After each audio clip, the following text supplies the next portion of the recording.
To begin our final self-portrait, we're going to be using a piece of paper that's vertical. So make sure your paper is nice and tall.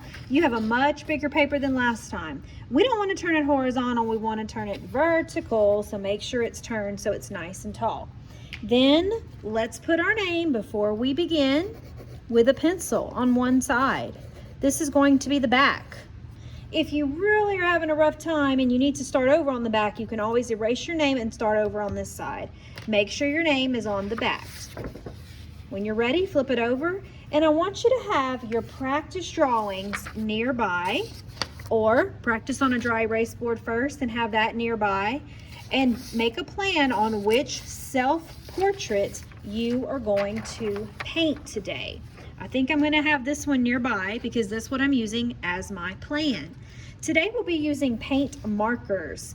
That is a bingo dauber filled with black paint and water so that our lines can be really dark and it'll look wonderful against the brightly colored rainbow colors we're going to use to paint on the inside. So we're using that. A few rules about this. We never squeeze it because if we squeeze it, the paint will pour out and make a mess on our paper. We always hold it gently but not squeezing. Think about it like a real marker. You don't need to squeeze a marker for the marker juice to come out, so don't squeeze this one either. When you're ready, give it a little shake. Don't go crazy, just a couple of times. Unscrew the cap. When I'm not using it, I like to keep it away from my paper so that if it spills or knocks over, it won't get on my white paper. Okay, remember you have your idea sheets too to help you, so use those again. And don't forget to have nearby your practice drawing on a white paper or a dry erase board. You want to have a plan before you begin today.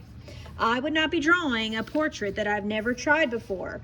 You need to have a practice one handy. We're not making a brand new drawing. It needs to come from one of our practice ones.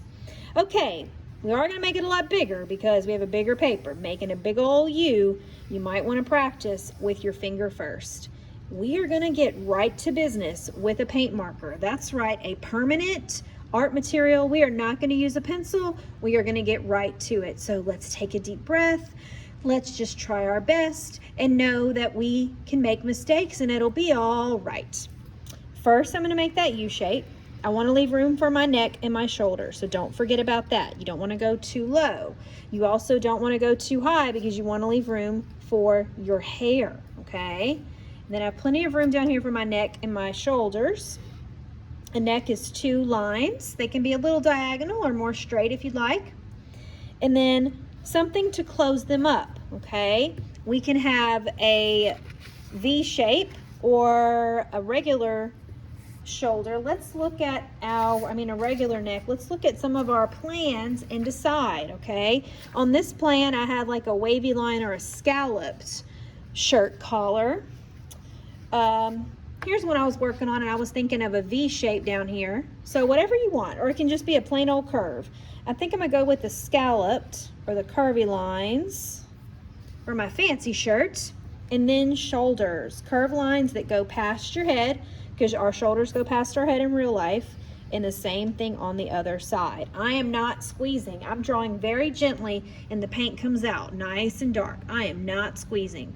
When you're using the paint marker, if it doesn't come out at first, you might need to wake it up, and to do that, you don't squeeze, you just redraw your lines if the paint doesn't come out at first.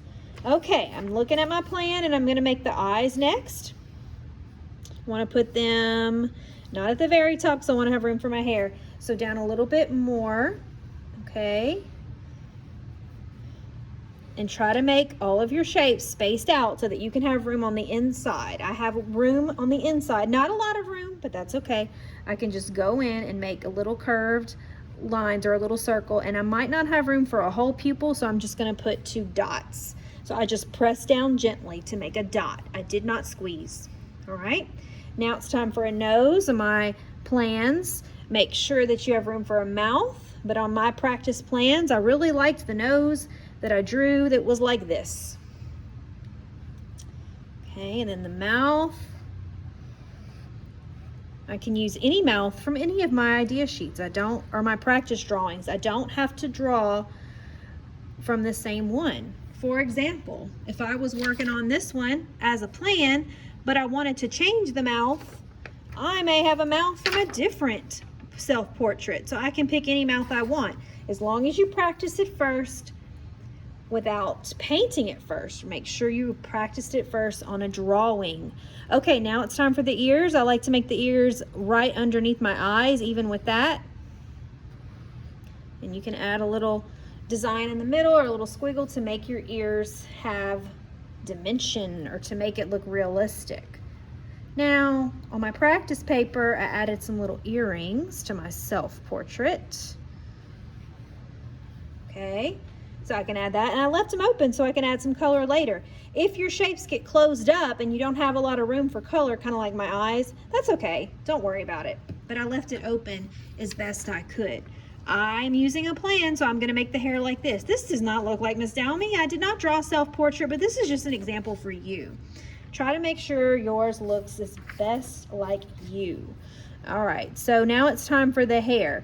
You can start with the part, okay, or where your hair splits, where your bangs are, or you can start by making a curved line for the top of the head and add the hair later.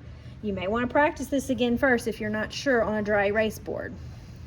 And then the rest of the hair is going to be a little curly. I'm thinking of curly hair, and I'm adding some texture lines on the inside. I don't want to color in my hair. I just added some lines, okay? Your shape should be white. That way you can color in your shapes another time with chalk pastel paint. Some things are going to be closed up, but if you can leave as many things white as you can, that would be great. Okay, now it's time for the hair. Thinking curly hair, so I'm thinking cloud-like shapes. And I'm thinking of some long pigtails.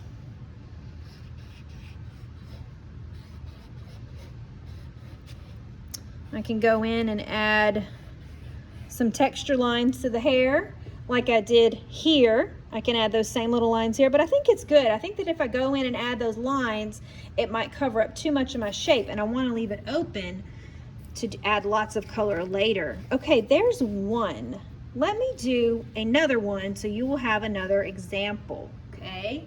And then you can get to work. Remember, our paper is vertical. We write our name with a pencil because we are going to have a hard time writing our name on the back after we use that wet marker. Make sure your paper is vertical, not horizontal. Vertical. We start with a U shape. We want to make sure we have room for the neck and the shoulders. We want to have a drawing nearby, a practice drawing, so that we can have a plan to look on. We don't squeeze the marker, we just draw lightly. We add 2 lines for the neck and decide what kind of neck, what kind of collar you want for your shirt. It can be plain like that, or it can be a design, or maybe a V shape or a square shape, and then some shoulders. You can even add a little pocket if you want. Okay, now I'm gonna make the nose in the middle. I decided to do the nose first instead of the eyes. I'll do the eyes later. And when you're drawing with this paint marker, please don't touch the black lines because they're wet, and you want to leave your paper laying down at all times. Never lift your paper up because you don't want the wet part to drip down. Sometimes that might happen, so leave it up the whole time. I'm sorry, leave it flat the whole time. Now it's time for some eyes. Looking at my idea sheet, but also thinking about my practice drawings. I don't want to try something brand new for the first time. I want to make sure that I've practiced it first. Okay, ears. If you don't have room for anything inside, always you can make a little dot for the ears and the eyes.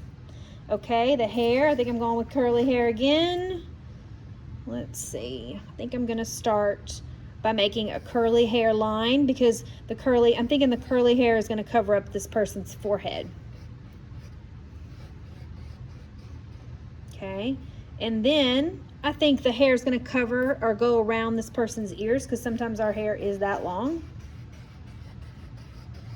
Curly hair. All right, I love it.